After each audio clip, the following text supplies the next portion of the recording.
Yeah, we're just waiting to start. We just close the door too. I'll get it.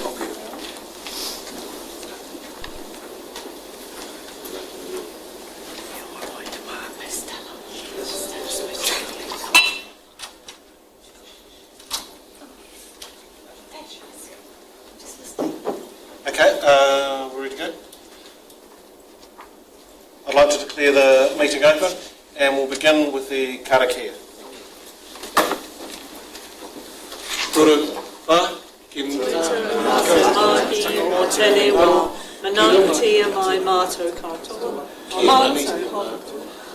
Did the wrong one.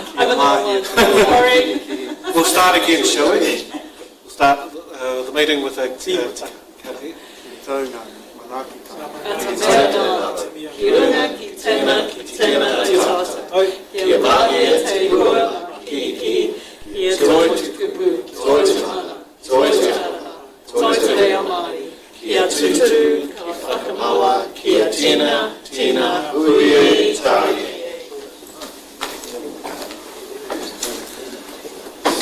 First of all, I'd like to welcome everyone to this meeting of the Hearings Committee to hear submissions on the proposed traffic control schedules, parking charges.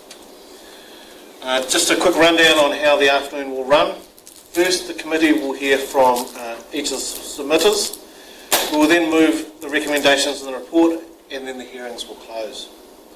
The committee will meet again on the 13th of August to deliberate and will make recommendations on the proposed traffic control schedules, parking for council, to consider at its meeting on the 27th of August.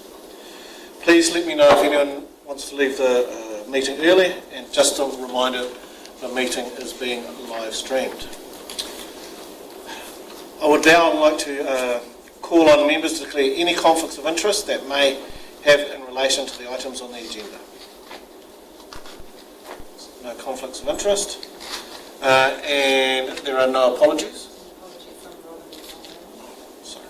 I'd like to move the motion that the Hearings Committee accepts the apology for non-attendance from Robin Patongaroa. Do I have a seconder? Thank you, Gary. I now put forward the motion which has been moved and seconded. Those in favour, please say aye. Aye. Those against? No. The motion is carried. We'll now move into reports for decision. 3.1 Traffic Control Schedules, changes to parking in Masterton, the hearings report. We have one item on the agenda, the report providing the committee with the submissions received on the traffic control schedules, changes to parking in Masterton, consultation. The schedule of those submitters who wish to be heard by council and information relating to the hearing procedure and the full set of submissions received. I'll now hand over to the Economic Development Lead, Matt Steele, to present the report.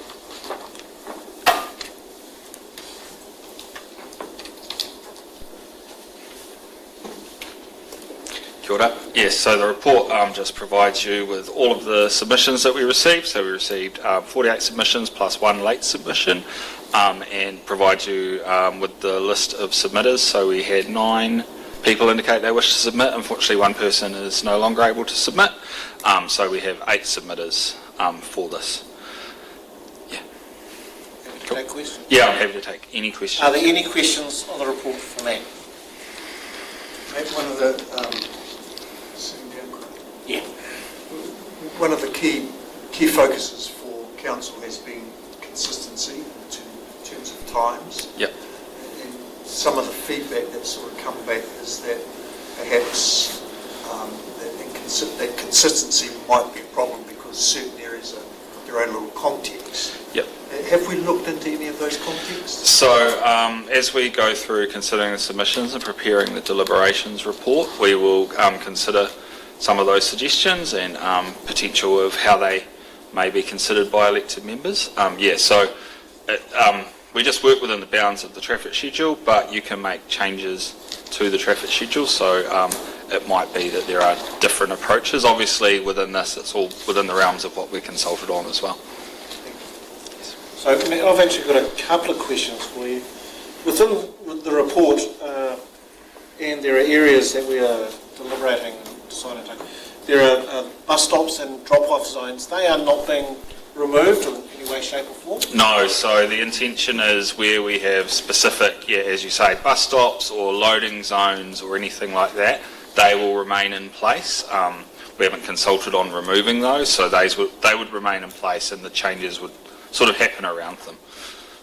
Another one I note here is that in your report you talk about the public toilets at the QE2 and that the parking spaces are just outside it.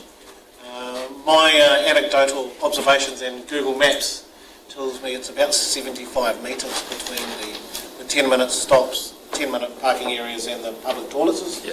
Is there some way that we can change that? So that So as we draft the schedule based on the decisions, the recommendations of the deliberations committee, we will be able to move to make sure that some of those specific zones, i.e. outside the public toilets, remain fit for purpose and actually outside the public toilets. Thank you. I'll just any further questions for me? So Matt, thank you for your report, and just before we start, I'd just like to remind elected members that you need to approach the hearings with an open mind and take into account all written and oral submissions. That you are here to listen and not to engage in debate with submitters or offer solutions. But you can ask questions to clarify. Thank you. As our first submitter was due to us on Teams and has not been able to come, we will now look to adjourn the meeting until our second submitter arrives. Thank you.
Okay. Yep, do you want me to do Right. that? Or? I'd now like to call on our next submitter, Geraldine Durant, who is speaking on behalf of English Language Partnership. Welcome, Geraldine. Councillors have read your written submission and have a copy in front of them. Just so you know, page 40. You are to speak in support of your submission. It is an opportunity to expand on your submission and focus on key points. You have 10 minutes. This includes time for questions, 7 minutes to present your submission, then 3 minutes for questions from elected members. A bill will be rung at 6 minutes. The meeting is being live streamed and recorded. We're in your hands. Okay. Kia ora koutou katoa. Masterton is proudly known as Wairarapa's largest town and New Zealand's best little city. So I read on the internet. And obviously I live here, so I second that. According to Find a Property Abroad magazine, Masterton is also seeing a surge in residential interest, and a range of demographic groups are coming to Masterton, like young families, professionals seeking for a change in pace of life, and a slower, more relaxed daily routine. And this, what attracts them is that you're not stuck in traffic for 45 minutes just to get to work or to go to school. Errands are simpler. You can park easily, and perhaps except on a Monday morning.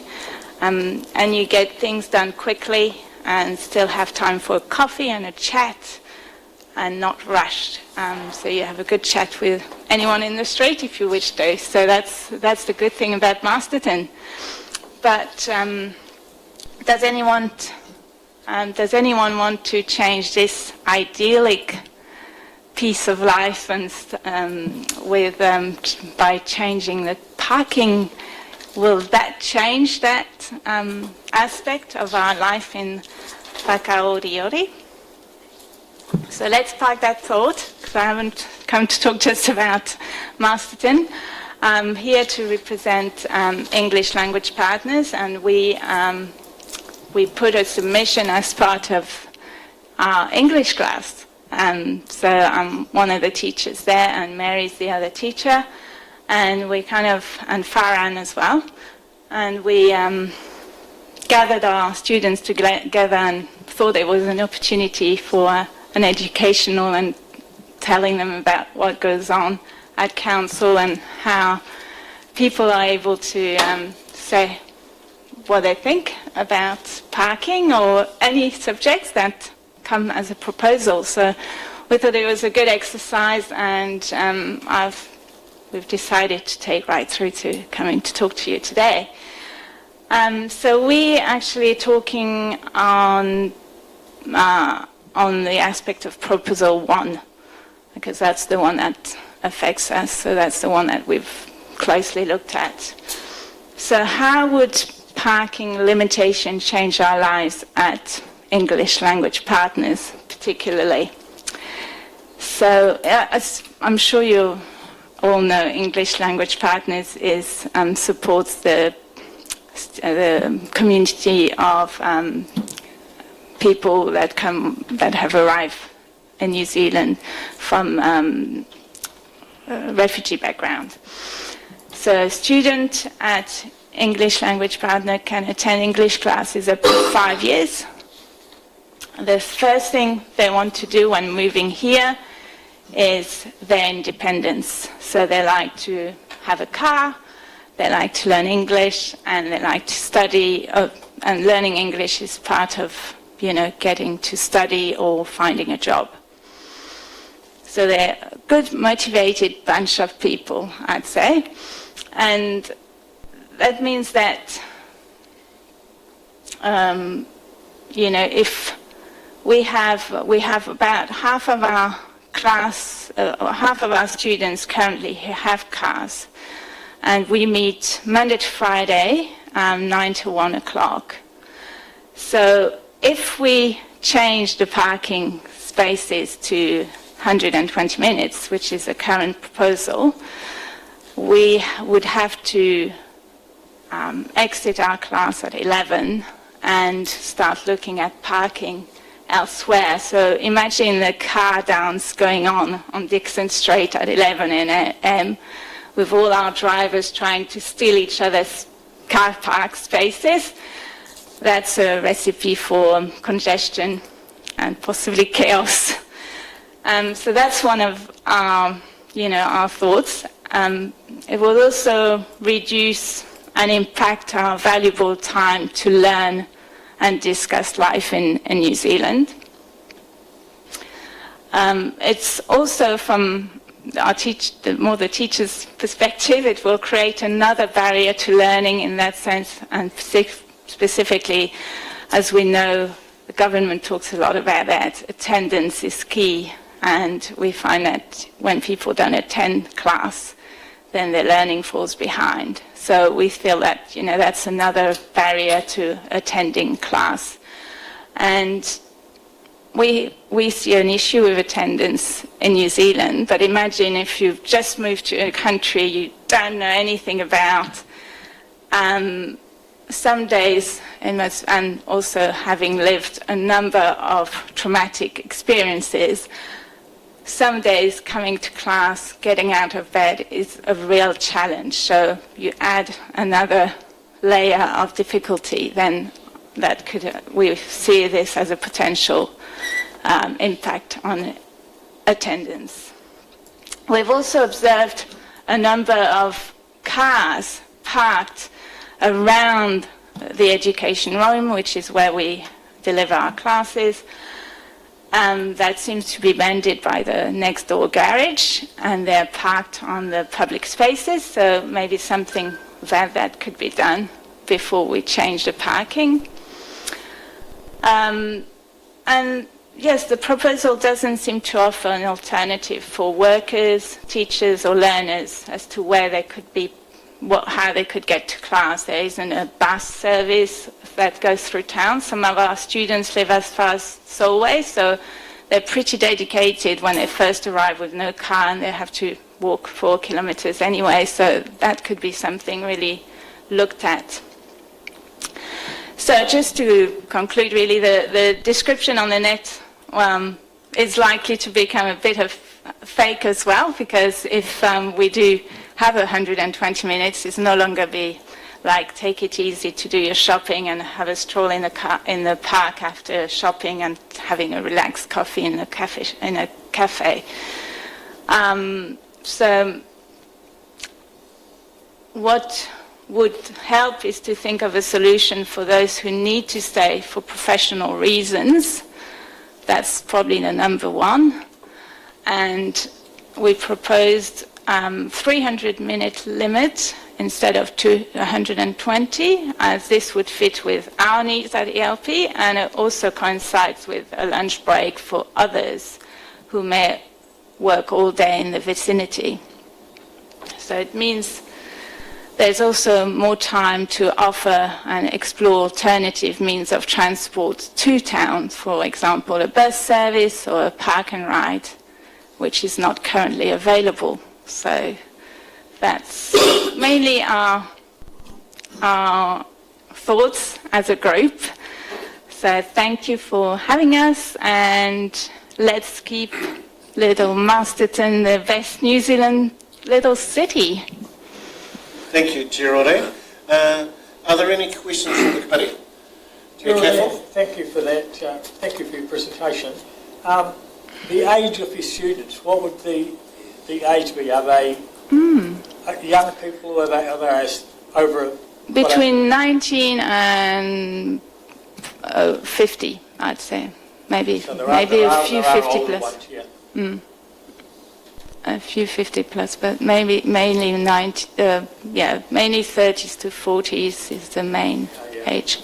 I was just getting to the point that it'd be some would find it easier to walk as a long distance than others, sort of thing, you know. Absolutely. Quickly on it. Councillor Helene?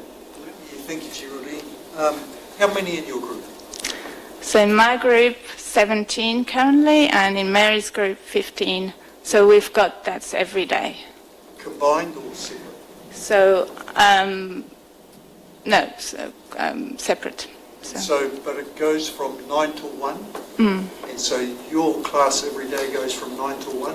so I go 9 to 1 Monday and Tuesday, and Mary Wednesday, Thursday, Friday, Mary and Farhan.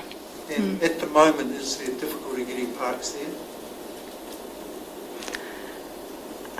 If you arrive around 9, it's fine. Yes. But after 9, it gets Yes, challenging. yes. So if we were to, currently if we had to change parking space at 11, we'd have to go somewhere else, possibly. But if you get there, say 9:30, is it hard to get a park already? Or are there vacant? Between 9 and 9:30, I'd say it's fine. It's okay. Yeah, generally speaking. So the neighbouring business, when do their cars start? Well, right next to the education room, there's usually not that many spaces at that time. They're already parked out, yes, those And cars. If you can't get parks there, where's the closest park?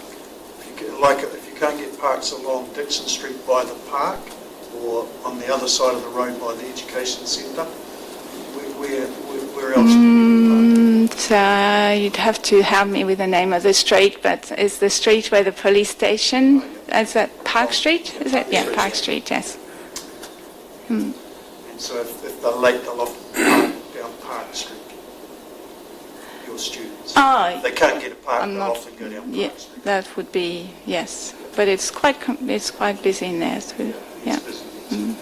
Or they might have to go in the 2-hour spaces on Bruce Street.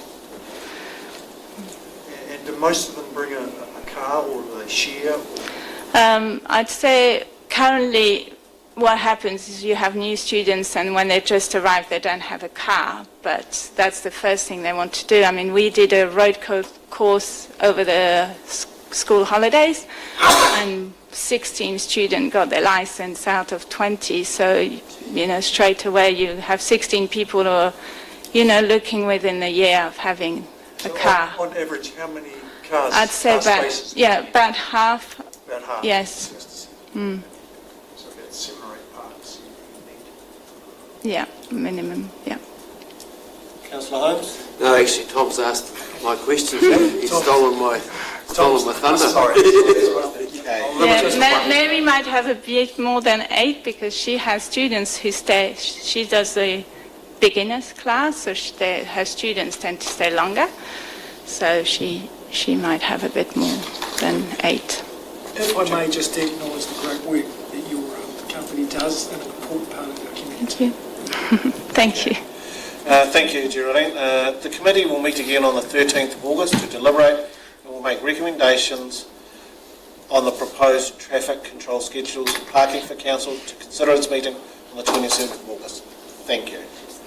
Thank you. Thank you, Thank you, Geraldine. Thank you. As our next submitter has not arrived, we will look to adjourn again.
Kaylee, if you want to come sit up here. G'day. Different place We'll just today. wait for the live stream to start again and then we'll be in play.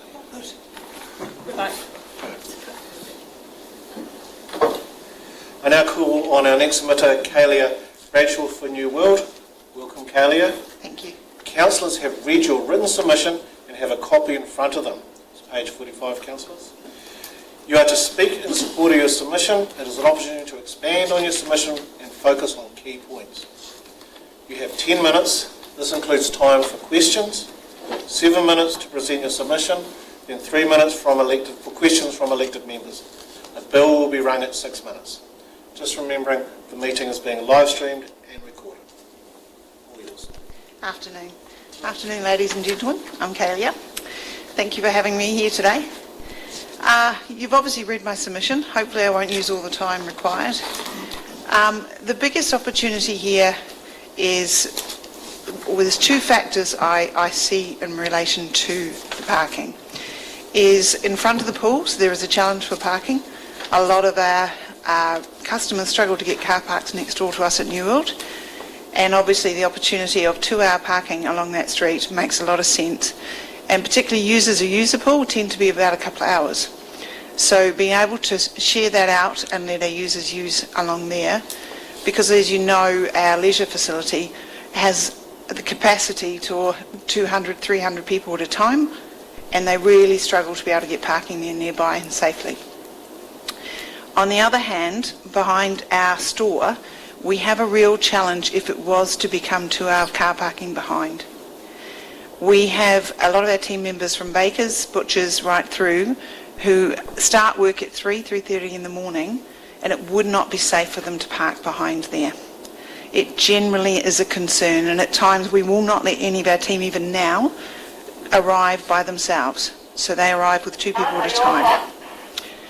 And it's very concerning for us if they were to have to walk all the way from Farriers or further at night. It's not safe, and in the mornings. And we obviously close at 9 o'clock at night, and that is our back entrance, and that is the same challenge as well.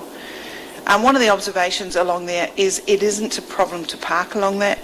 Any day you can always park along the trees. There is always parks along there.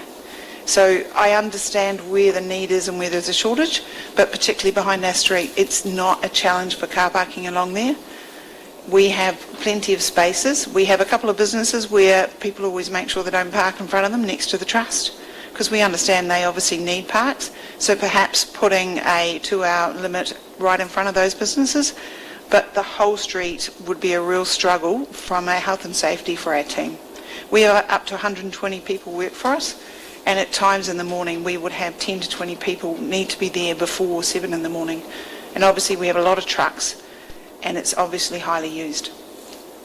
In front of the pools, back to that part, it is a real challenge for people using the facilities in the pools. Most facilities these days, if you built a full recreational centre today, you would build 200 parks with it in order to be able to cater for it. The moment you're having facilities from swim meets to swimming schools coming through, you really struggle with parks along there. So having the 2-hour parking for people when they're in front of the pools makes a lot of sense on that street. And it's not safe for them to be taking the little kids across the road.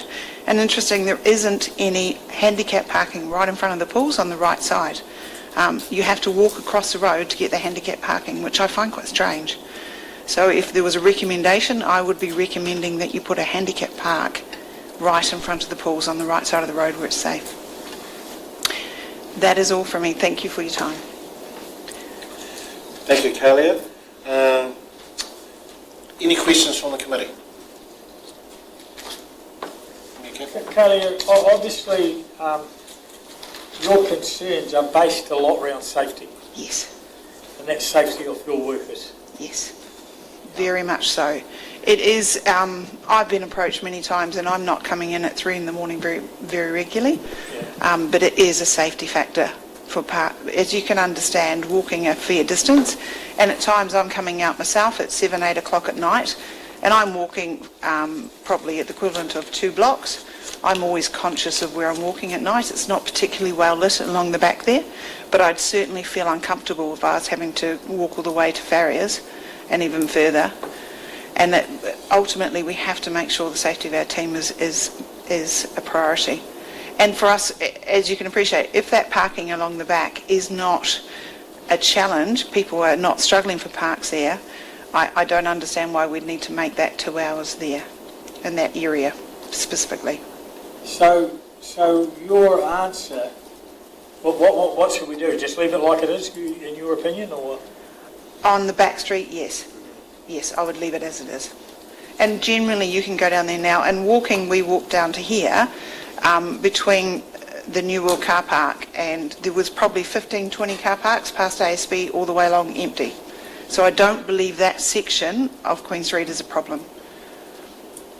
I generally don't. In front of the pools, that is a challenge because it is a used facility, but behind us it's not a problem. How many staff have you got? At peak times we'd have 135, 140. On average would be around 120. Okay, thank you. They wouldn't be working at once, though, would they? No. So, No. so where do they park, bulk of them park now then? Behind the store, along the back, bulk of them park there. Queen Street. Queen Street, yeah. Any further questions from the committee? But you're sort of promoting 120 along Dixon Street by the pool. Yes, And the reason for that? because I don't believe there is enough car parks for people using the facilities in terms of the pools and the grounds. So a lot of people overflow and park into our car park in New World, and we obviously struggle because we don't have enough parks for our customers as well. But the challenge for them is, where do they park? There isn't, and if currently somebody parks there all day in front of the store, which is just 20, 30 metres away from the pools, and they park there all day and head off somewhere, it means that there is less parking for people who actually are using the pools, who tend to use it for 2 to 3 hours at a time. And your risky times of the day or night are when your staff will be coming on or leaving? So risky times for us is obviously when it's darker, but any time they're coming out when you're not using the storeroom out the back. So we tend to have people where obviously our trucks are from 6 in the morning till 3 in the afternoon. Outside of that we have our main doors shut, so people are coming and going out the back by themselves. So riskiest time would be around there, but generally in the dark. Going out the back, that's where the entrance where the trucks offload your goods. Further along we have Towards it. the pool. No, further along from the back on Queen Street, we have a after hours exit and entry, which is our teams use. So it's more suitable for your people coming at those risky times to be on Queen Street as opposed to Dixon Street. Yes, and for us that's 7 days a week. We obviously have team members, butchers and bakers coming in at from 3 in the morning, cleaners, so forth. And then we have the same, we have people leaving obviously at 9:15 at night. We close at 9. And what would be the approximate numbers sort of leaving at 9 at night or coming in early? Leaving, we'd probably have somewhere around 15 would be a maximum on an average day. In the mornings between the hours of 3 and probably 7, we'd probably have 20 to 30 over that time, in different time periods obviously. Leaving and starting at between 3 in the afternoon? No, 3 in the morning. 3 in the 3 in the morning they're starting, from 3 till 7. So we have different times from butchers and bakers, and then obviously we have a lot of our trucks start rolling in about 5:30. So at the moment, as close as possible to that back entrance is Safe, ideal. yes, absolutely. And And street lit, But full, 8-hour parking or whatever. yes. Well, ideally, yes, because they do 8-hour shifts, our teams. Jack? Kelly, thank you for your submission and your presentation. The perception of safety is just as important as actual safety issues. And I wondered whether, there had been any formal reports to police around events that you're aware of, that your staff may have made or your team have made. Yes. To reflect that, yeah. Yes, we have, and they would be recorded with the police. We use a system called Aura, so all our incidents we report on Aura through to the police. And we do have incidents where we've been approached at the back. And it happens sometimes during the day as well as obviously out of hours. So yes, we have had. We have incidents where they'll also damage our equipment at night and approach and particularly try to get in the bins and break into stuff and equipment. So we generally, it is a common, not a common, but it does happen. Thank you. And, sorry, is it homeless people that are the issue there? Or the risk? To be fair, I don't know where they live. I would assume it is, yes. There used to be a few that would sleep outside the pool. I don't know if they're still living there now. Quite seasonal. Yeah. Yeah. Robinson Park. A lot come out of there. And I've been approached from guys walking out of there at night myself with the trees. The problem is they quite often will walk along there too, even if they're not staying there. They can appear.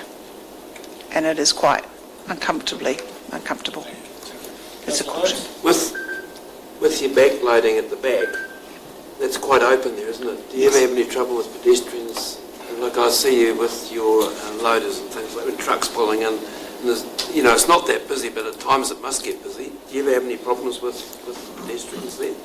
No, we don't. We have health and safety requirements, Yes, and we aware of obviously follow through with that. Yeah. No, pedestrians are very good in general. Overall, very understanding, Keep on the other side of respectful. the road. Yes, Yeah. yeah, very respectful to it. Thank you. Thank you, Caleb. The committee will meet again on the 13th of August to deliberate and will make recommendations on the proposed traffic control schedules parking for council to consider at its meeting on the 27th of August. Thank you. Thank you. Thank you, Talia. I would now like to call in our next submitter, Nick Bradshaw, page 48, who is also appearing for New World. Welcome, Nick. Just so you know, councillors have read your written submission and have a copy in front of them.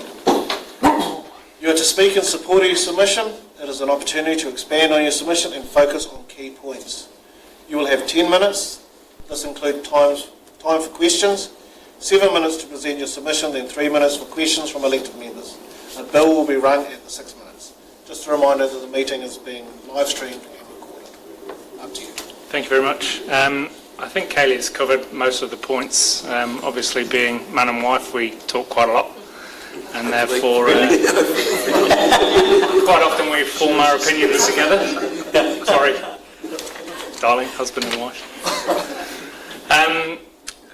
Probably just things to add would be, yes, Robinson Park has definitely been a problem for us, and the vagrancy, and we have had several female members of staff, particular, followed in the morning out of that park, and therefore the prospect of asking those team members to park right down the other end at Farriers is quite alarming for us. Being bakers, they are generally there first in the morning, so they get the pick of the crop car parking wise, and therefore close to that back door. They quite often group together in a car, wait until there are a couple of them present, and then cross the road and straight into the back of the building. So the prospect of those guys having to park down at Farriers and walk that distance under those trees, if any of you have been down there, you'll see when it's dark the lighting is quite poor, and what lights there are generally can't penetrate the trees, and therefore it makes for quite a nerve-wracking walk during the darkness. Also, compounding that is the fact that, and the police are absolutely fantastic in Masterton. I want to make sure that I make that very, very clear. We've come from quite a rough area of Napier, and by comparison, the police are absolutely brilliant here. But keeping control of what I believe is quite a growing problem of vagrancy and homelessness in town. The increased graffiti that we're seeing around is quite a prime and startling example of that.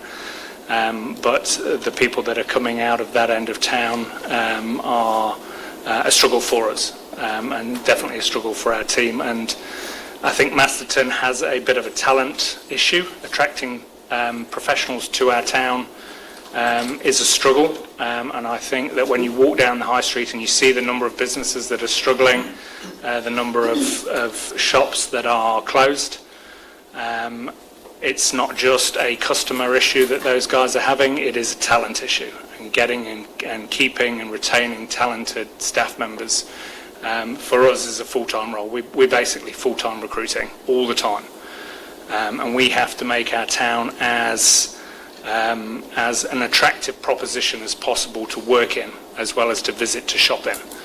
And if you're asking staff to worry every time they're approaching their car or having to arrive or leave work, then we've got a problem as a town. And again, I actually walked and counted from New World to the council offices. There were 28 vacant 2-hour slots. Doesn't seem to be a problem of getting a car park at that end of town if you're visiting a shop, but if you are working in a shop, you've got all those issues that Kaylee has raised and I've kind of glossed on as well. So that's really my perspective. What time was that when you walked? What time? Literally just now. Oh, really? Yep. 28 spots of 2-hour car parking. So there is opportunity to park if you want to come and shop in Masterton. Thank you, Nick. Any questions? Further questions? Yep. Nick, are you aware of, you identified all of those vacant spots, 2-hour spots today. Mm-hmm. Are you aware of other employers in that space who struggle to find parks for their employees? It's not something that really we've discussed. We know that, and we talked to the guys over in Tice because we were probably public enemy number one when we bought in our monitored car parking at New World, and we did that because a lot of people were parking for the day in our car park and it was a real struggle. We want to invest in the business, but at the same time, if we have a glass ceiling that says we're only ever going to get 40 out of our 70 car parks filled because the rest are taken up with local businesses parking in there or people that are visiting the cafe and the library and the museum and then buying a pint of milk from us,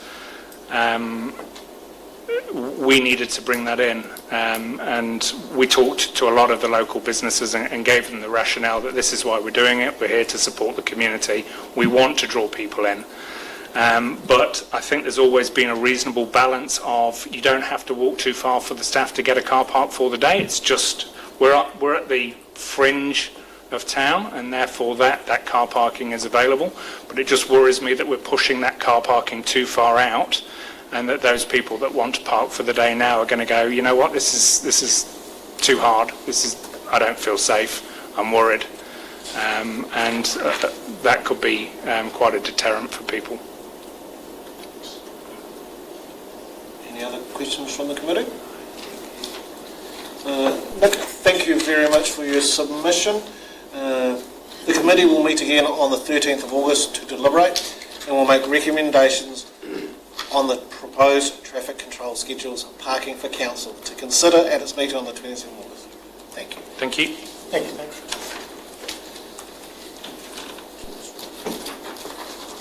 Right, I would like to now call on our next submitter, Gavin Tankersley from the Woolshed and Share History Trust. Come on up, guys. There's page 51.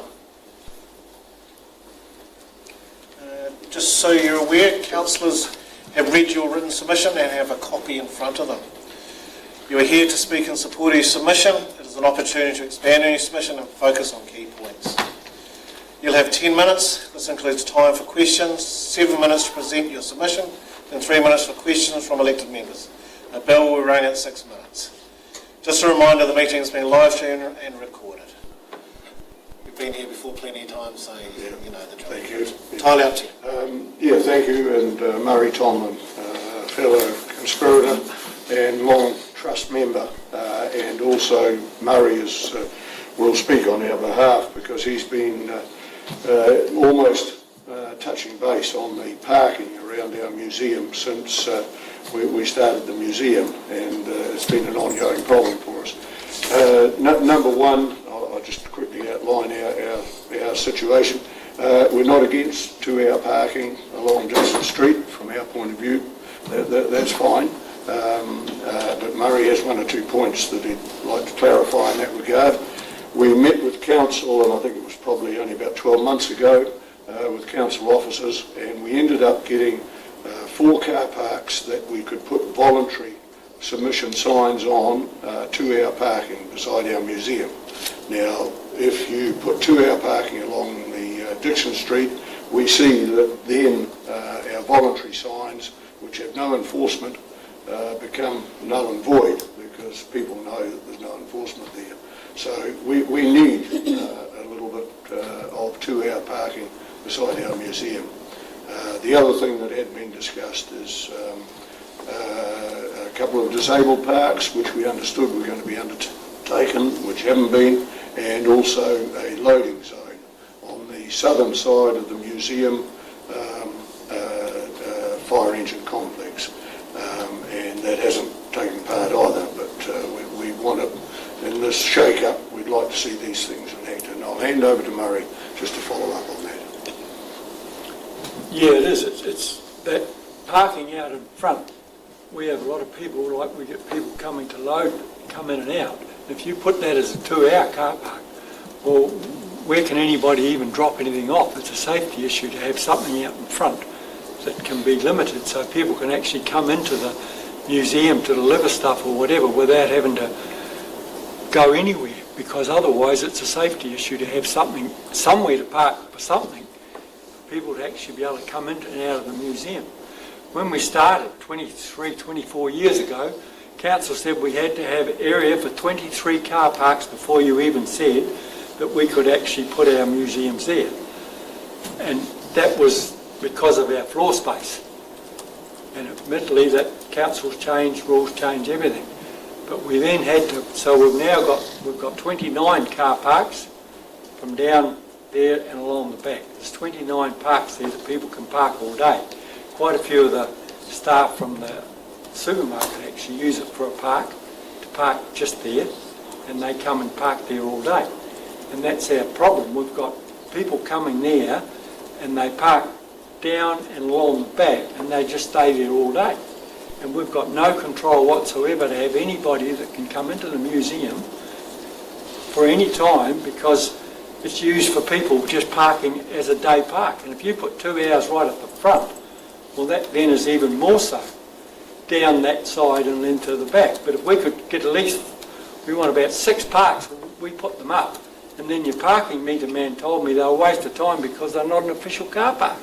And we put them there for 2 hours for the museum, but they're a waste of space. We put the sign in and we got your man to come and tell us where we could put the peg, but the parking meter man told me a waste of space because they're not an official sign. So I'm not even sure where we go with that.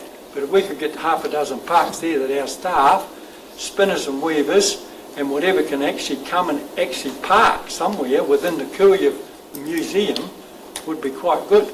Out in front of the CAF, there's short car parks there, and there's, once again, you've got your supermarket there with 60 or 70 car parks in their car park. If I park over in their car park, they'll clamp me or kick me out. But their staff park all around our building, and we've got no control whatsoever of saying anything to them, because it's not even restricted. So that's our issue. If we could get half a dozen down that side with it, we'll put the sign up. We've got it there already. But apparently the signs we put up are ours and they're not official, so it doesn't make any difference. And if we could get a couple out in front and get that one that the man promised us 6 months ago that we were going to get 2. There's one there now for that disabled park. They were going to re-sign it. There's plenty of room there for 2, but then someone parks next to the other one and there's only one. And we've got several ladies in the spinners that are disabled. There's about 4 of them, and they've got nowhere to go. So that's really our issue. If we could get something that was sort of a bit more aligned to what we try and do there, because sure, we're a voluntary organisation, we battle away and we've done so for, and we believe we've got an establishment there that's quite tidy and quite worthy of being here. But we find it's a battle to even get anywhere to park for anybody. So that's our issue. Any questions from the committee? Councillor Home? What about, and Gavin, what about buses? That's where, the brief diagram here, the bus is the loading zone beside the Jubilee fire engine. If that was designated, which was intended right at the beginning, 20 years ago, as Murray said, to be a loading zone, then the buses can come in there. And we do, but nothing's been made official. And the 6 car parks that we're asking to put a 2-hour limit on are just along this northern side of the building. Can we have that copy? So we Yes, I probably need to just jot where we're talking about there. Here we go. Yeah. How many buses would you have come in a month? You know, obviously it varies. It varies a bit. This week we've had 3, I think. Have you really? Yeah, Gosh. just this week. Yeah. That's middle of winter. Yeah. So summertime. We've been very busy this week. Summertime would be a lot busier though, wouldn't it? Oh yes, yeah. Any, So guys, the real problem we've got is that that people are parking in that area for the day, basically. Yeah. Yep. Well, as you've heard from the supermarket, their staff have got to park somewhere, and we've got no problem with them parking, along the back or wherever. But we want somewhere still, for visitors to our area. If I park in their park, they'll clamp my car, which is fair enough. He's got his whatever for his business, but we got nothing. And at the moment, the signs we put up, we got told waste of time anyway because they're not official signs. So, and I thought when we got those signs put up, well, we could have something, but at the moment we haven't got anything at all. just to clarify the point, you have put the signs up or not? Yeah, the signs are up. We've put a sign up, 2 hours. Are they effective? They're partly effective, but we give them a note to sort of say, could you please, out of courtesy, not park here all day. But it's just if you are enforcing a 2-hour park right along Dixon Street there, which we're not against, that it is going to put more pressure on our car parks around our museum, obviously, because you can park there all day. And all we're asking is just that we can have 6 parks marked at the 2-hour, which is official that council will enforce, as opposed to a courtesy 2-hour car park. So just to clarify that one more time, you said 6, but in your original submission you said 4 signs for volunteers and 2 for mobility parks. Is that the 6 or? Yeah, the 2 mobility parks are by the hall, Yeah. on that little plan I marked there. There's 1 mobility park, and then on the Dixon Street side of that mobility park, there is another spare park there that is not marked mobility, and we feel those 2 should be. Just needed to And clarify.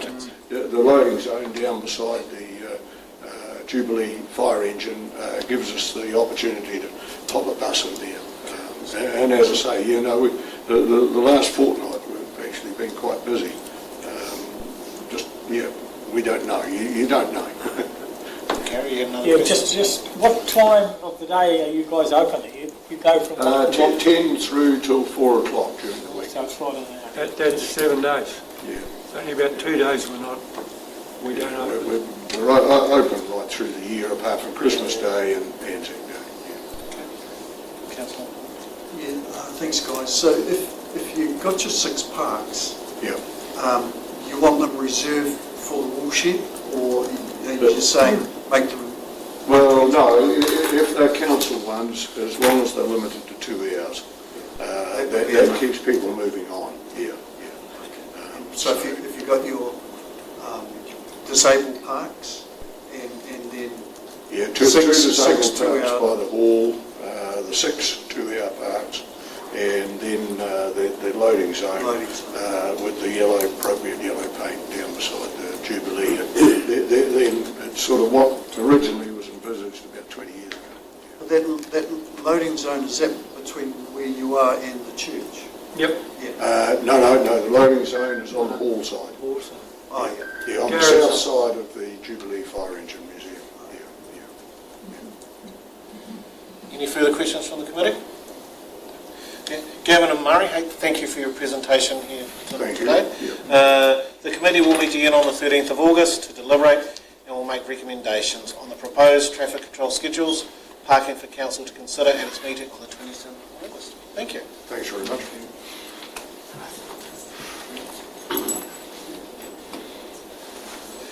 I'd now like to call on Neil Anderson, First Class Hair Studio, to come forward, page 55.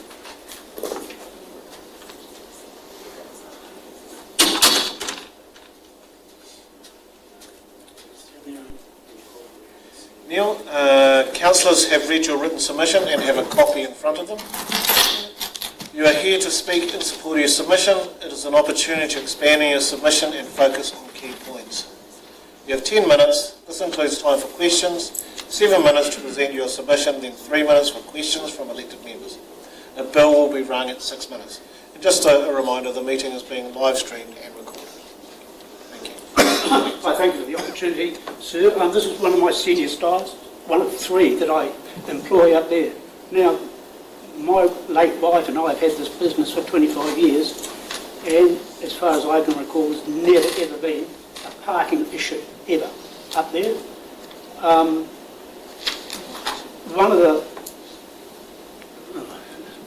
We have trouble sometimes with college kids from Rathkill. They catch the bus at Opaki Road and they park in front of our shops. There's only 6 car parks there in our little block, and they are a problem, but that's only a quick call to Rathkill and they're gone the next day, and we normally get someone to come down and apologise on their behalf. It's a funny situation because up in our village we have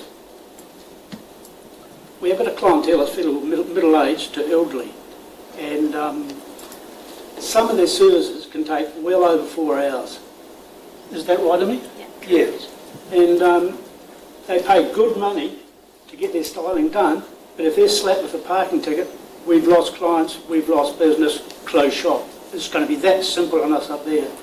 And the other thing too is that I want to bring to your attention is that there's 13 shops up there. Is that right?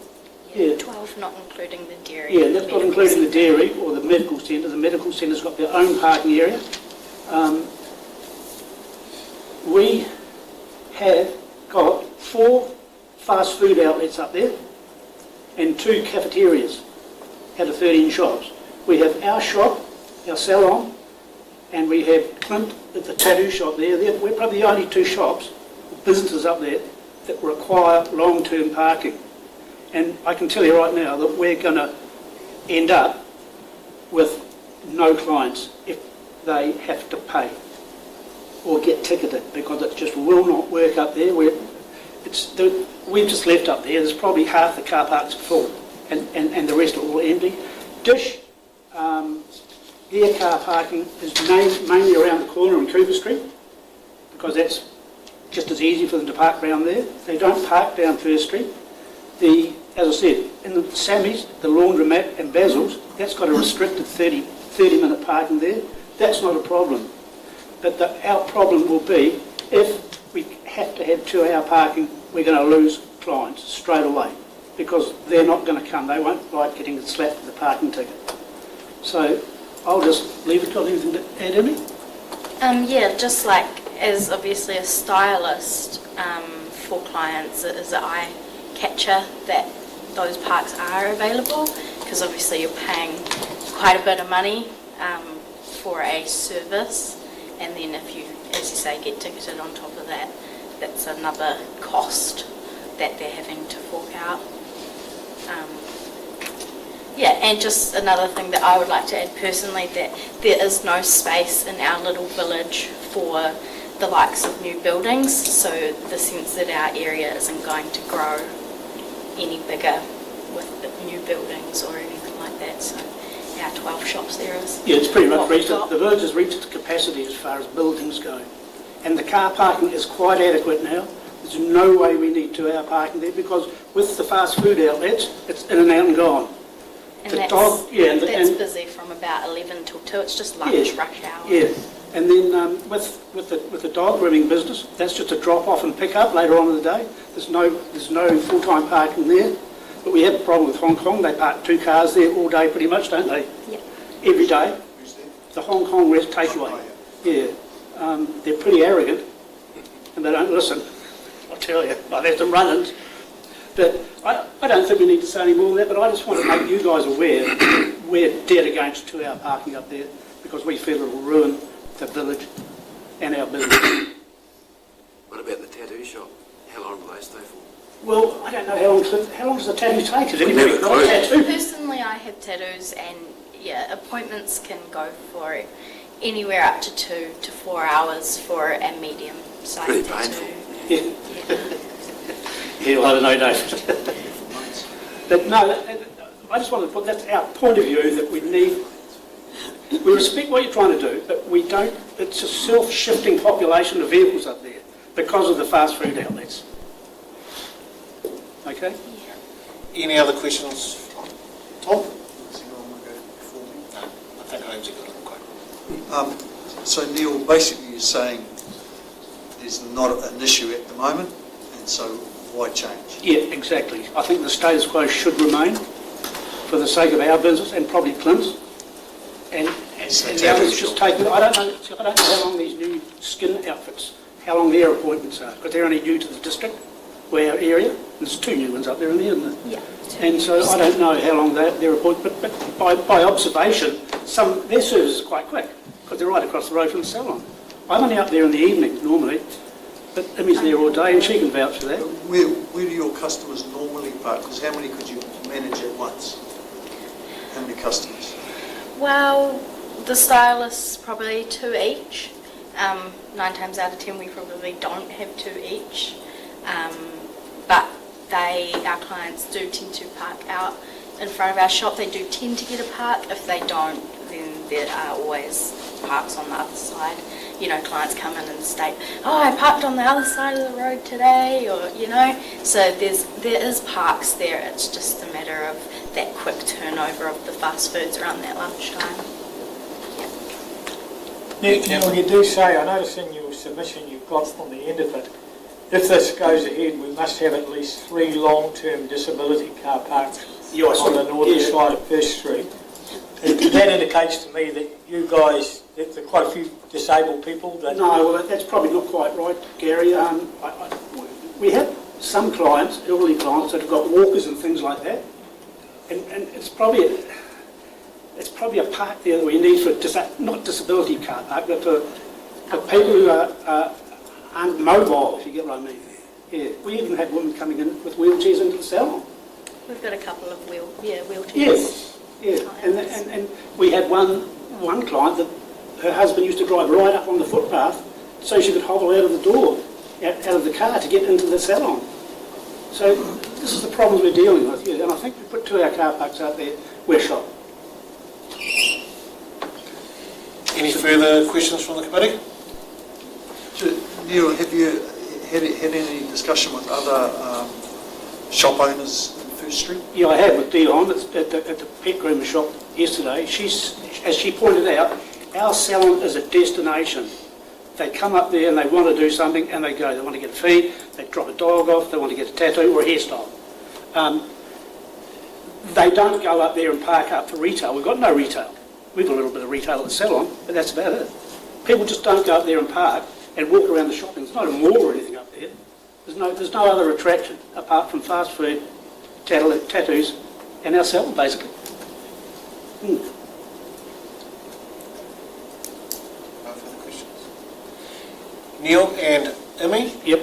Thank you very much for your presentation. The committee will meet again on the 13th of August to deliberate and will make recommendations on the proposed traffic control schedules parking for council to consider in its meeting on the 20th of August. Thanks very much for listening. Thank you, Neil. Thank you. Thanks, Dave. I would now like to call on Eve Buchanan from the screening room. Eve, and it's on page 61 for the committee. Eve, councillors have all read your written submission and have a copy in front of them. You're able to speak in support of your submission. It is an opportunity to expand on your submission and focus on key points. You have 10 minutes. This includes time for questions, 7 minutes to present your submission, then 3 minutes for questions from elected members. The bill will be rung at 6 minutes. Just a reminder, the meeting is being live streamed and recorded. Thank you. So I'm very much in support of having more area in the Kurupuni area that is time limited, because one of the biggest complaints from our customers is, oh my goodness, there's just no parks. However, the 2-hour limit is problematic for us because most of our movies go for 2 hours plus. So pretty much all of our clients are going to get a parking ticket just for coming and literally doing one of the things that we offer at the screening room. On a daily basis, we sell approximately 150 movie tickets a day. We also have between 100 and 200, so around about the same on average in the restaurant. So that's 300 clients. Some of them would cross over. So we are a longer stay environment rather than a quick into the retail area. But I do have to look after those customers, because you can imagine if they come in and spend $16.50 on a movie ticket and then get a $40 parking fine, it becomes a very expensive affair for them. I also have a very the wiser members of the community, slightly older members of the community, are more my customers. So I am a little bit precious about having the car parks that are closer. So if you look at the car parks behind the tab, there's about 50 or 60 car parks there.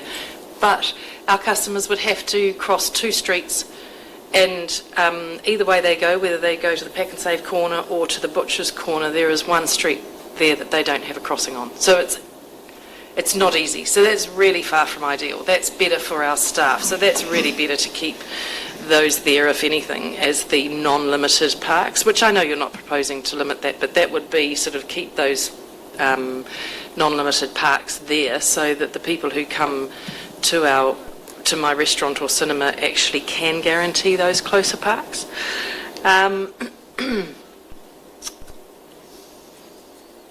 So I'm proposing really as a solution, because I was stuck with this a little bit going, well, what do we do?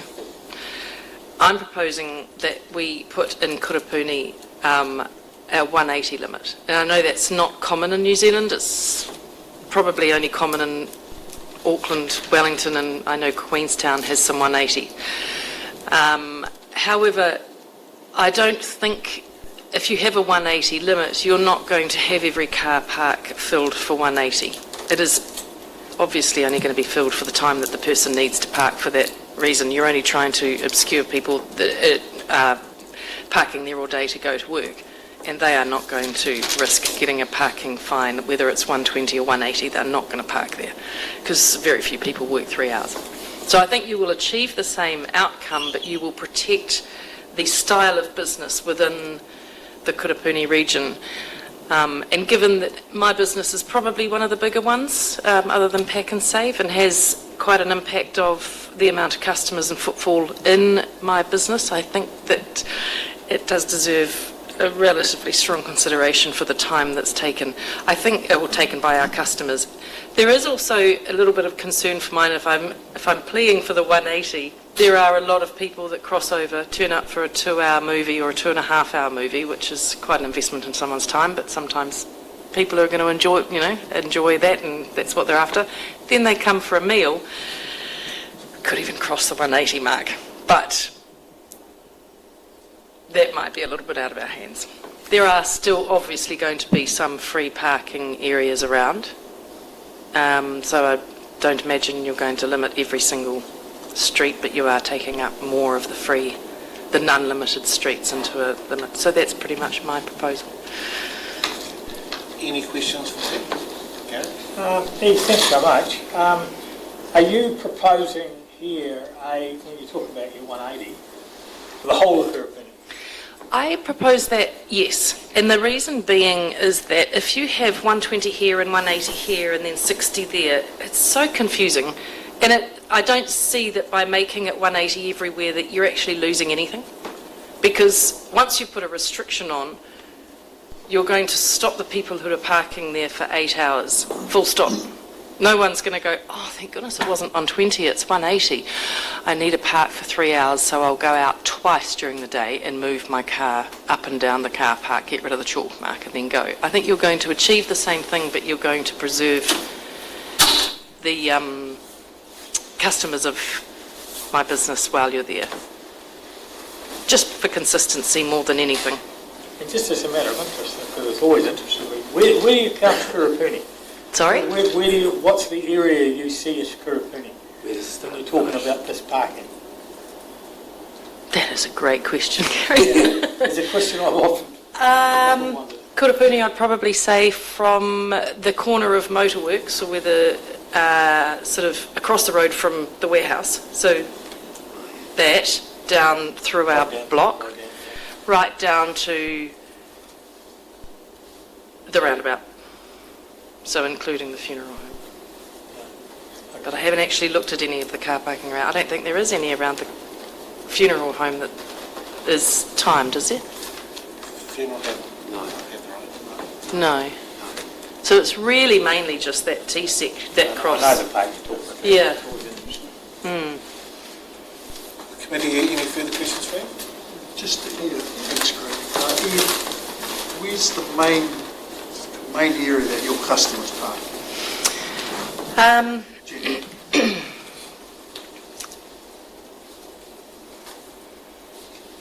I think they just go for as close to the screening room as possible, but when I see a lot of people coming, they're parking over by Triton, which is the southern side of Crane Street.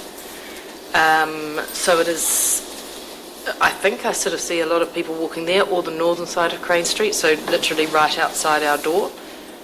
And then all the parks up Queen Street, literally outside the other door, are taken, often. I do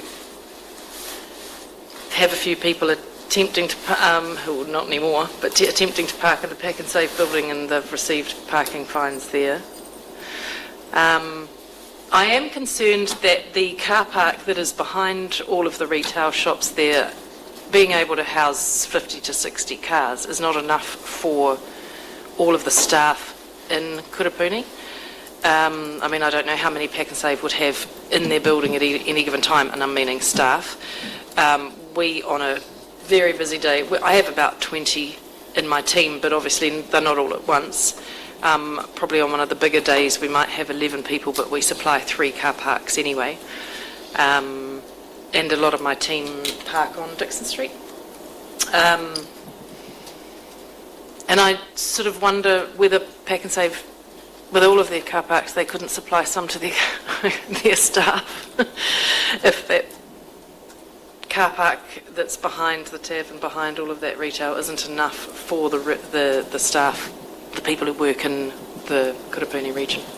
I don't know. It'd be really interesting to do an audit to see how many people on a Monday to Friday or whenever happen to be at work in that region, and see if there's enough.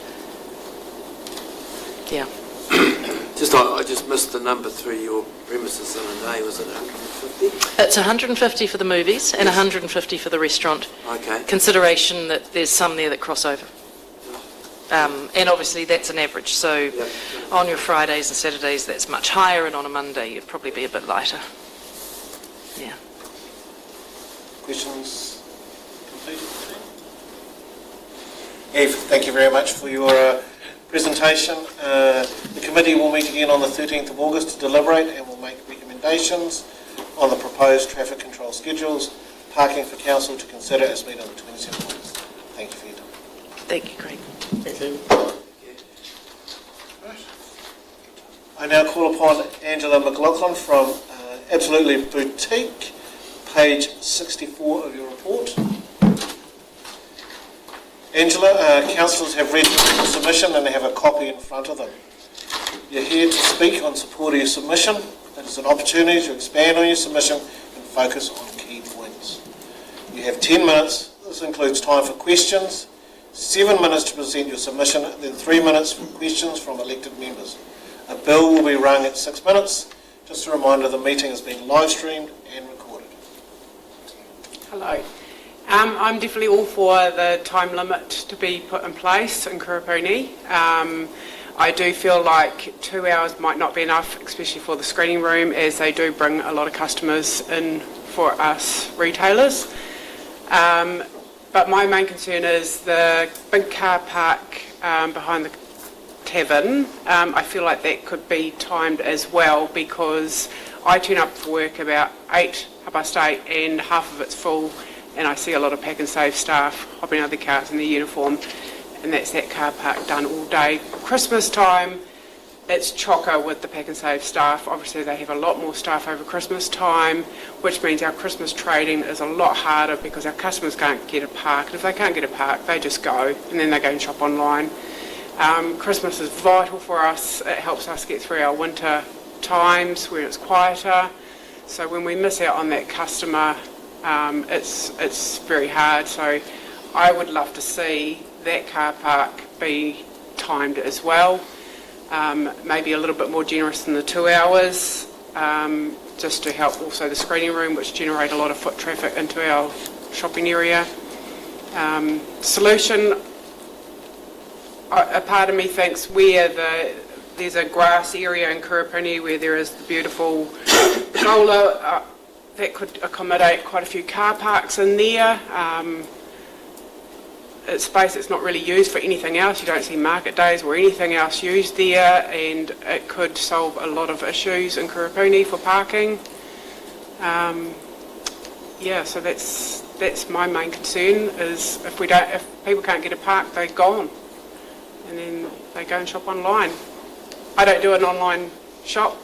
I like to treat customers with all my attention when they walk in the door, not being behind a screen trying to do online orders. So that's my focus at the moment, and I want to give them a great experience, and hopefully they can get a car park. I've also seen tradies pull up, prime example, I had a tradie there who was working across the road.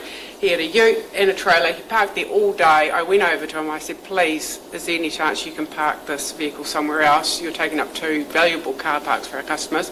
He did move it that day, but then I turned up the next day and he did exactly the same again.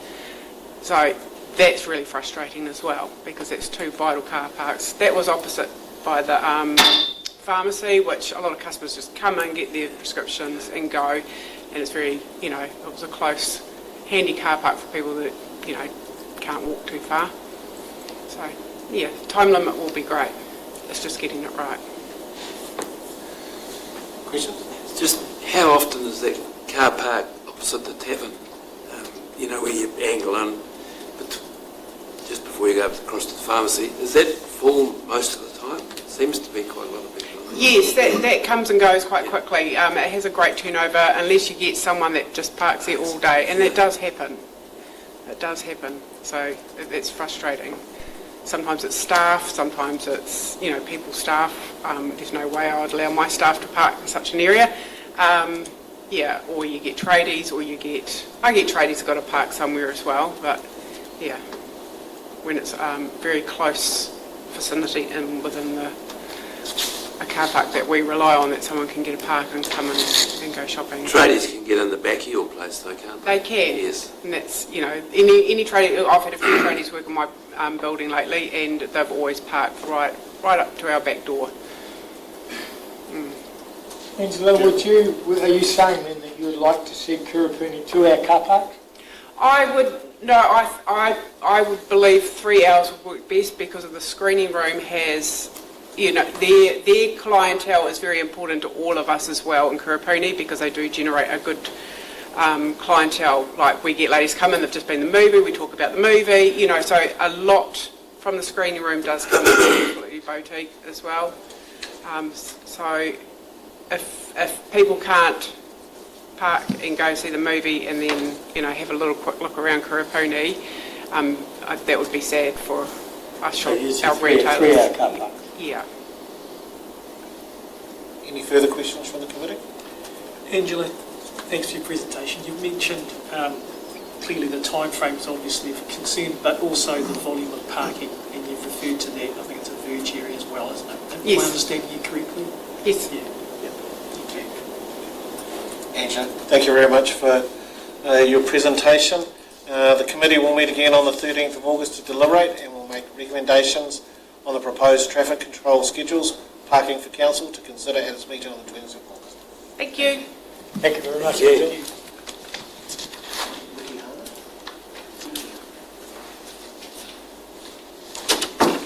I'd now like to call on Riki Hana Martin, page 69 of your reports.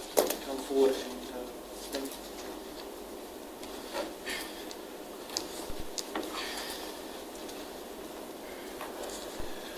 Just to be aware, the councillors have read your written submission and have a copy in front of them. You're able to speak in support of your submission. It is an opportunity to expand on your submission and focus on key points. You have 10 minutes. This includes time for questions, 7 minutes to present your submission, then 3 minutes for questions from elected members. A bell will be rung at 6 minutes. Just a reminder, the meeting is being live streamed and recorded. Up to you.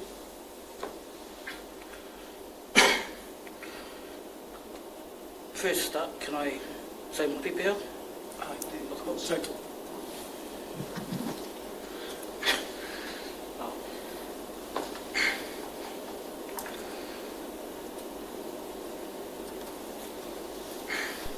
Kia ora. Tēnā koutou, tēnā koutou katoa. Ai ora, tēnā koroa. Kora ki ana mātu toki ingoa.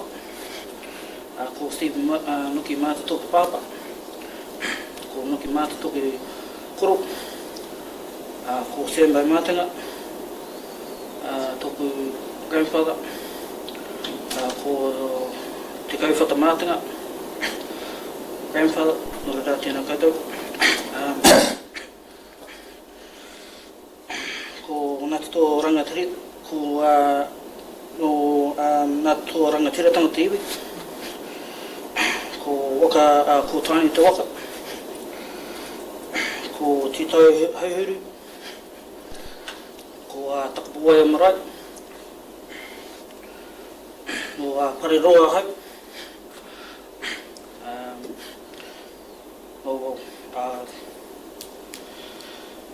ko Whitirea te Maunga,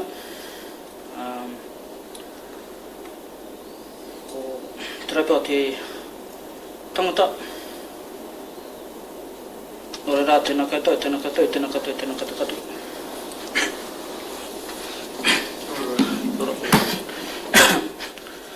Tēnā koe, tēnei te mihi mō tō mihi. Tēnā koe e whanaingo ko Jack Morris tōku iho no Ngāti Raukawa. Me tainui te waka. Tēnā koe, nau mai hara koe tēnei hui. Tēnei te mihi mō tō mihi. Kia ora.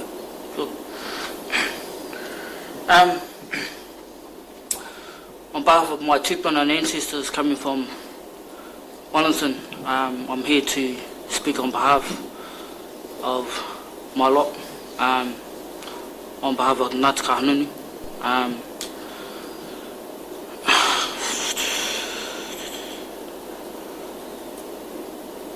Of the construction submission that we are going to be doing for the next long-term plan in 2024 from 2034, according to coming from a mayor from Wellington City Council. Myself, on behalf of Miss Tori Whānau, who's currently based from Wellington City Council, I'm currently up here to speak on behalf of her, to take her place. So we are going to be doing a long-term plan in 2024 and 2034. Therefore, also, I've spoken to the iwis and tribes around the Mutu. On top of that, I've had a word with them, and plus on top of that, I had a word with the Queen, myself, and it's currently being confirmed and accepted from MP party here. I've had a meeting with Mike Butterick as well on my own, on behalf of my connections, because I have every legally by rights under the Treaty Waitangi Act of 1840 to 1835. So we will be going ahead with it, with a long-term 2024-2034 plan. I went to go and have a word with Mike to see if we can do a deal with a contract business with the iwi of Ngāti Tō, myself and Mike Butter. I've contact with a few of the iwis around the mitu, around the country. They're now going to be working beside me on behalf of, I'm here to speak on behalf of my grandparents and my tūpuna to take their place and step in. Now here we also therefore, my tūpuna are now passed on, they're not here, so I'm here to take their place, to step in. And I'm here to speak and take work beside the Queen, the Māori Queen from Tūrangawaewae and Waikato. It's been confirmed and been verified. I had to wait to get a verified confirmed from the Parliament. It's currently been confirmed from Mike Butterick and myself. They currently got all the records of information here, of the books. I've already signed it off. However, also therefore, I am communication and connections with contacts with the MPs around solution situations of the change of it. Yes, there's going to be a bit of a change for the next 10 plus years, of course, because I know that for a start, from the cyclone Garibald and start that happened, there needs to be a bit of a change around it. So I've decided to come in and step in on my tūpuna side and my ancestors to speak on behalf of Tory whānau, to take their place to sign the books and sign the paperwork off to make that happen. It is a 10 plus year job. It's not going to happen overnight or in a month. However, also therefore from Mike Butterick and myself, it's currently been confirmed from the Prime Minister. Well, it hasn't been analysed from the Prime Minister at the moment. I'm still waiting. I'm currently just going to be communicating with the iwis and the Māori Party at the moment. That's my job. And plus on top of that, I'm communicating with the Queen, and that's my job as well. However, also therefore, I'm working with Mr. Whānau in Wellington. It's currently being analysed and confirmed from her and her team, and it's currently being confirmed from my team. Okay, can I just interrupt you a little bit? Are you here to speak on the proposal for the parking bylaw, or I'm just struggling? That comes with everything, the whole lot, and everything in one hit. I'm just struggling with the relevance at the moment. Yep. I may have this wrong. I'm not so sure. Yes. So the long-term plan 2024 and 2034 is going to be done and all in one hit. Not so it's currently separated because we don't have enough actual extra funds to make that happen. So there's going to be a bit of a change on that between myself and Miss Tory Whānau and Wellington City Council. I've currently said to her that we're going to be doing everything in one hit in 10 plus years.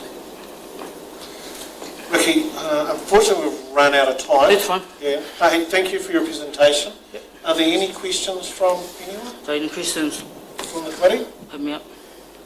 Ricky, will part of your long-term plan that you've been talking about, Yep.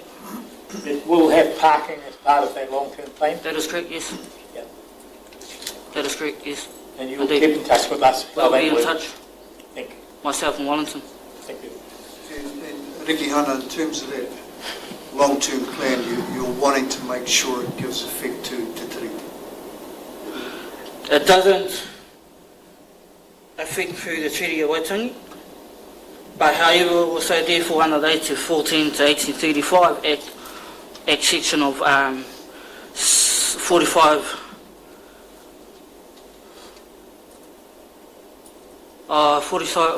BC of BC 45 Act of of 74 AA section. Legally, by law, yeah, we're going to be making that change under the Treaty Waitangi. Yes, because I've spoken to all the iwis around the country. They've been confirmed from that. And I've communicated with them. I've sent them a couple of messages and that. And I'm communicating with the Māori MP, with Rawiri and David Narapeka, and myself, and plus on top of that, Mr. Turi Whānau. So, however, also therefore, I've signed all the documents and paperwork off for Wellington to go ahead to do it for the next 10 plus years, yes. Okay, Hannah, thank you for your presentation. Thank you. The committee will meet again on the 13th of August to deliberate and will make recommendations on the proposed traffic control schedules. Parking for council to consider at its meeting on the 27th of August. Thank you very much. Thank you. Thank you, Ricky. Just before we turn to the recommendation of the report, I'm going to ask Karen if we can possibly, in the deliberation phase,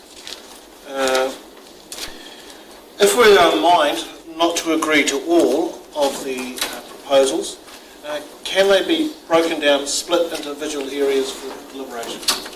Sure, so we'll put the recommendations and we'll separate each, because I understand within a proposal there's a couple of areas and maybe one or two specific areas, so we'll separate those out so that you can deliberate on them separately.